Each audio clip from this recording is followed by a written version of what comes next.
Hello, so this is a video about domain and range, specifically on how to find the domain and range when we're given a graph.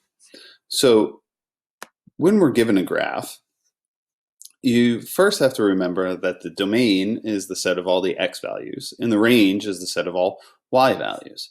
So in this case, we have 3 points right here. So if we were listing the domain, we would look at the x's. So the domain for the first point is 1. Okay, and then the next point would be 2 and 3. And we go in that chronological order, and we make these fancy little brackets there. Okay, the range is the y value. So you see how the y value here for the lowest point is 2, and then 3, and then 4. And we make a little bracket. So the trick with this is just find the points, and then you just list out the x's and the y's. Okay, so the tricky part with this is if we're given more points. So the 3 original points are right there, but now we have these points in the middle of this coordinate. So I mean, we could say that the domain of this is 1, 1.5, 2, 2.5, and then 3. We could say that, right? But we don't actually know where that point actually is. So we might have some issues when we're doing this. So that's why sometimes when listing out points, sometimes estimations are good and sometimes estimations are not good. Because do we know that it's 2.6, 3, 3.4, and then 4? Are we sure that those points are 3.4? They could be 3.5. You know, it's all of an estimation at that point if we're looking at the range. And it truly becomes more difficult when we get to a line like this. Now, this is a line, so who's to say that we aren't dealing with this point or this point or this point? It could be any one of those points anywhere. So the trick with this is there's a way of noting this that it uses what we call interval notation. Now, interval notation tells us like what 2 values is the domain and the range in between.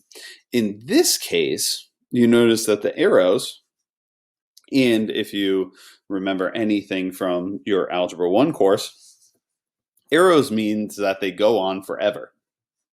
And it also incorporates all the decimal points inside everywhere. So what we do is we actually call this, okay, we say the domain is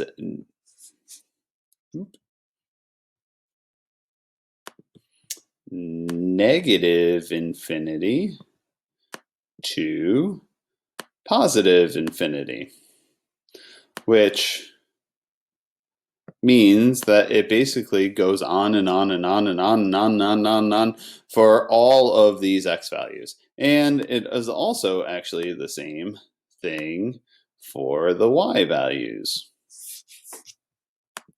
So that negative infinity to that positive infinity. So interval notation, what does that mean?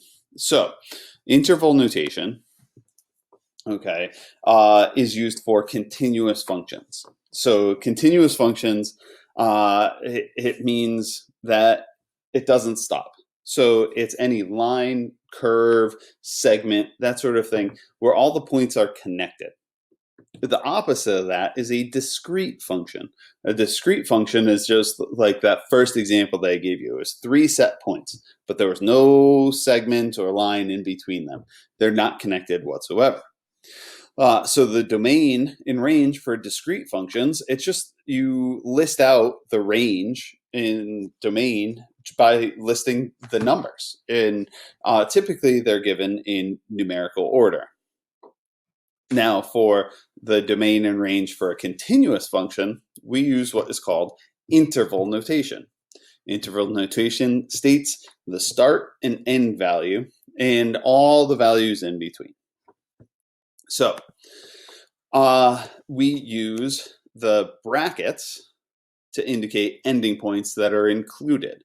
So if you see a bracket 0, 5, that means that it's any number between 0 and 5, including that it could be 0 and it could be 5.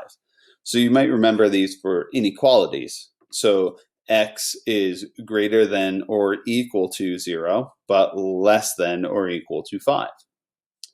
If you see parentheses, like if it was a point, but this is listing in domain and range, it means it can't be those values. So when it says something like this, it's all the numbers in between 0 and 5, but it's not 0 and it's not 5. So it's not equal to. And you can have any combination. So using these same numbers, if it's like this, where it's a parenthesis and then a bracket, so it means that it's greater than 0, but it's less than or equal to 5. And then the opposite is that it's greater than or equal to 5, but less than, or greater than or equal to 0, but less than 5. So it can't be 5 in this case. So let's see some examples. So this right here, you'll notice, okay, is a function. Now, you will notice it's a function because if I do the vertical line test, I draw these vertical lines. Ooh, you notice that it hits only once for those first 4 points, and then it hits twice right here. So this is actually a no for it's a function because it failed the vertical line test. So it's a relation. Is it continuous or discrete? Well, there's no real lines that are connecting any one of those points, so it is discrete, which means that the domain is just listing out the x values. So if I list out my x values, my lowest one is -3, -2, -1, 0, and 1. And then my range are my y values. So my lowest y value there is -2, and then -1, 0, 3, and 4. So I've just finished the domain and range for this for this relation. It's not a function. When I go into this one, you notice this isn't just a set of points. It is a segment that goes from here to here. So if I do the vertical line test on this, you'll notice that it passes the vertical line test. So is this a function? Yes, it is a function. Is it continuous? Yes, it is continuous because it doesn't have just sets of points that aren't connected. These are connected. So now what is the domain and what is the range? Remember, domain is x, range is y. Now, what you'll notice is if this is going from this point right here to this top point, which is way up here. Now, if it's not shown, but if it was like an open circle, it means it's not equal to. If it's a closed circle, it means it's equal to. In this case, we'll assume that it's equal to. So what is my lowest x value? My lowest x value is right here. Okay, so if I drop down, my lowest x value is 2.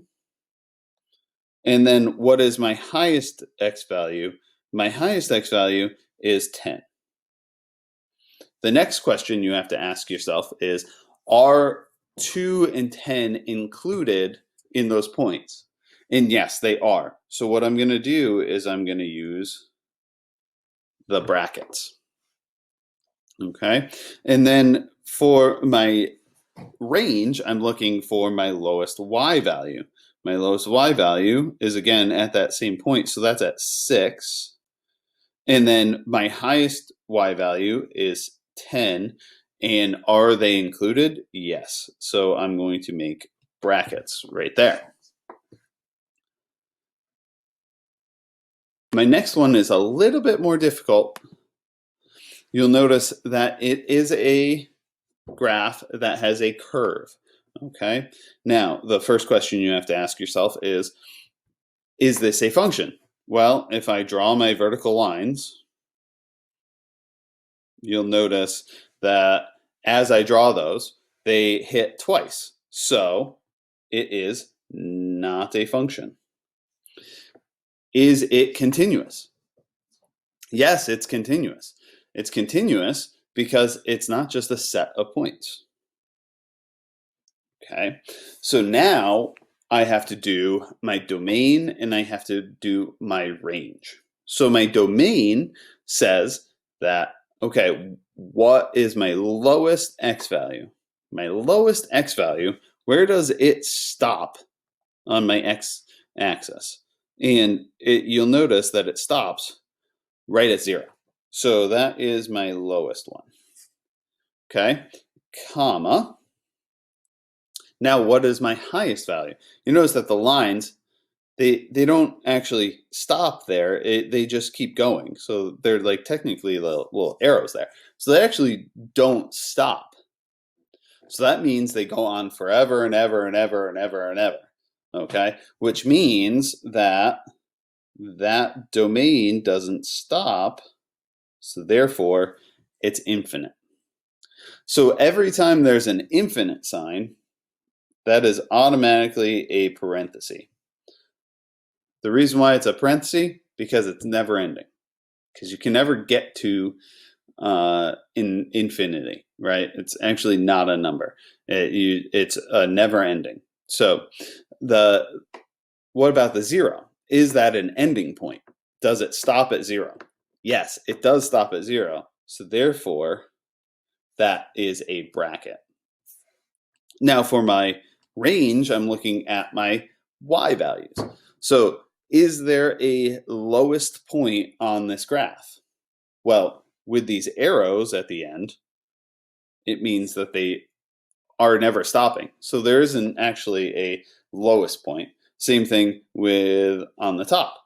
It's actually not a highest point. So the range for this is negative infinity to positive infinity. And anytime you have infinity, it is those parentheses, meaning they are not ending.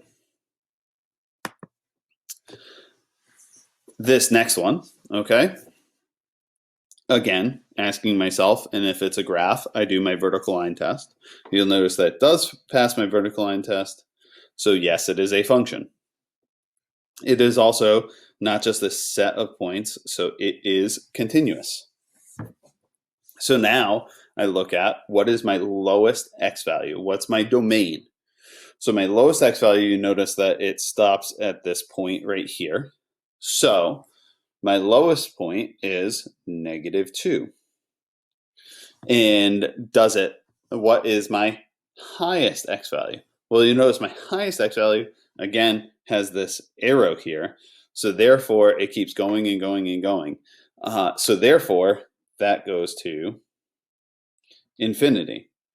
So I'm going to put my parenthesis there. And it does stop at 2 because that is a full filled in bubble. So that is a bracket. Now I go to my range. In my range, I look for my lowest y value. Again, this arrow means that it keeps going lower and lower and lower. So that is negative infinity. So what is my highest x value? Well, my highest, you notice that it goes up and then comes back down. It's called the maximum, right? So it's right there at 4. So therefore, does it go past 4? Does it stop at 4? It stops at 4. So it is a bracket like that, meaning that it stops at 4. My last example is, this is called a cubic function. Okay. Again, if I'm doing my vertical line test, it does pass my vertical line test. So it is a function. It is continuous.